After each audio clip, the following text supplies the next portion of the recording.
it's great to be on this panel with you and, Dasho Sange Khandu. Well, a couple of years ago, people used to ask the question whether geopolitics was having an impact on other aspects of our existence, whether it's business or whether it's sustainable transitions or it's climate change. And today, I think we definitively know that answer, that geopolitics is here to stay.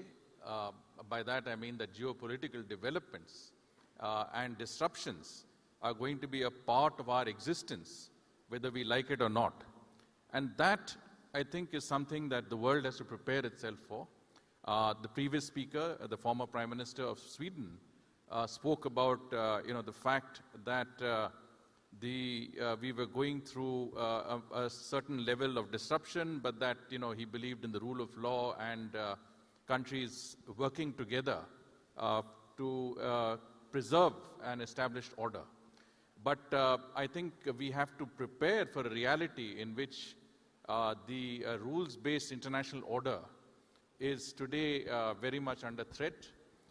The effectiveness of global governance institutions like the United Nations and the Bretton Woods institutions are seriously, I think, challenged. And that it is increasingly a sort of, might is right sort of situation in on the global stage. So countries like ours, like India, I think are very cognizant of the fact that anything that happens in any part of the world impacts on us, whether we are party to it or not. COVID was one instance of a black swan event which impacted all of us. But today, if you see the conflict in Iran, which you referred to, sir, that is already having an impact on our lives here. I mean, there's talk of LPG shortages. There's talk about serious LNG supply chain gaps. There is talk about impact on agriculture because of, fertilizers not being available. I think the government is doing everything possible to address those. But I'm talking about the fact that it impinges on our daily lives and we think a conflict is far away, but it's actually right here.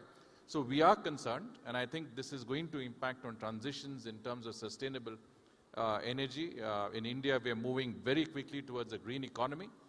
We are one of the few countries that have more than fulfilled our obligations to the Paris Agreement.